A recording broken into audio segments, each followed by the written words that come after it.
Hello, welcome back again. I hope you had a chance to learn those chords that we learned in the last lesson, the E chord, the A chord and the D chord.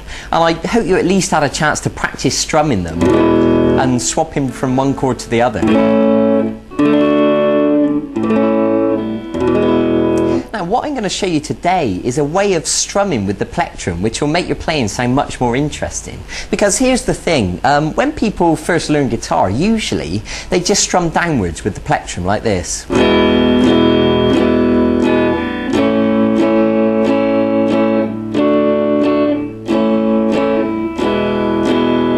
And that's okay, but after a while you'll find that that starts to sound quite boring. So what I want to do is give you a more interesting strumming pattern that will make it sound a lot more alive. And also I'm going to show you a new chord today. It's the G chord. So this strumming pattern is a downstroke, an upstroke, a chop, I'll explain that in a minute, and an upstroke. So when we put that together it sounds like this.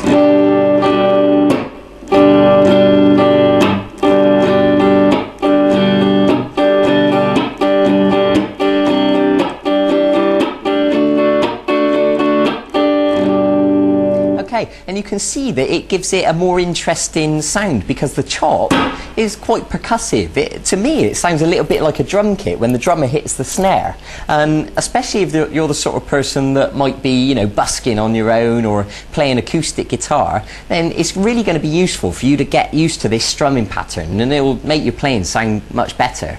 Okay, so let's begin. Now the first thing I want to show you is this new chord, the G chord. I think you'll find it straightforward. It's the middle finger on the 6th string at fret 3, the first finger on the 5th string at fret 2, and then these two fingers, the 3rd finger goes on the 2nd string at fret 3, and the little finger goes right next to it on the 1st string at fret 3.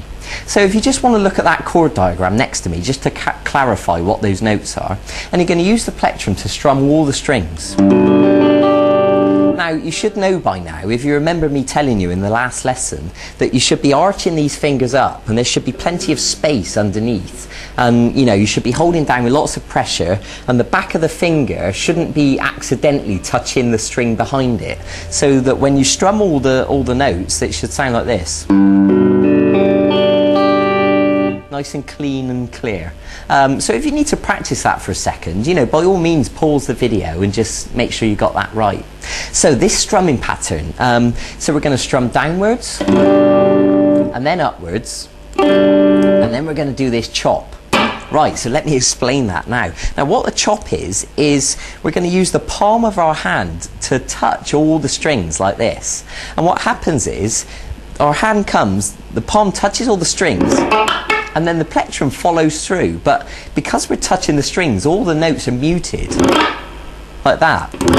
Now you shouldn't be able to hear any notes at all. If you can hear anything like that, then you need to make sure you're holding down on those strings with more pressure, and they should be totally dead. So that'll take a little bit of practice, and eventually you can bring your hand down and chop all in one motion like that. Okay, so just to clarify, I'll tell you again, make sure that the palm of your hand is laying across all those strings and effectively, killing the notes. Okay, so what happens is you're going to practice it until you can do it like that, nice and smooth, all in one motion. Okay, so that's the chop, that's how it works. So when we put that into the strumming pattern, we're going to go down, up, chop, and then up again. So it'll sound like this.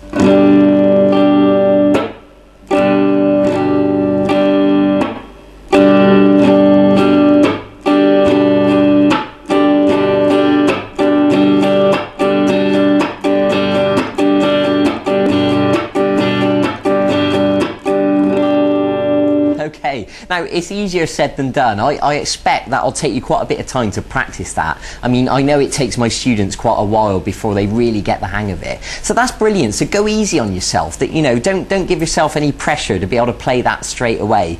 Be patient with yourself. Stop the video. In fact, watch the video several times if you need to. That's fine. Okay, so, and also once you've practiced that, you can apply it to the other chords that you know. You can do it on the E chord. and the A, and the D.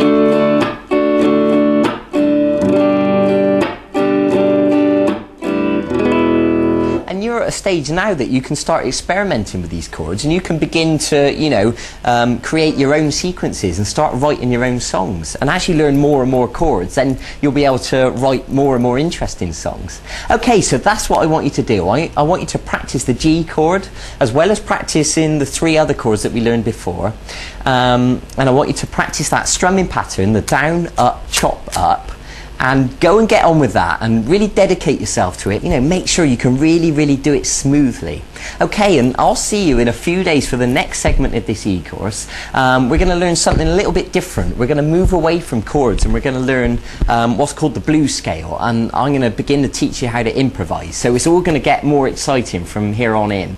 So thanks for joining me. Go and get on with that. Go and begin practicing right now. And also, if you want to go and look at the website and check out the archive and see if there's any songs you want to learn. Because if you're brave enough to sort of, you know, go and tackle those now, then that would be brilliant. And you can start to build a repertoire of songs that you can play to people, you know, play at parties or whatever.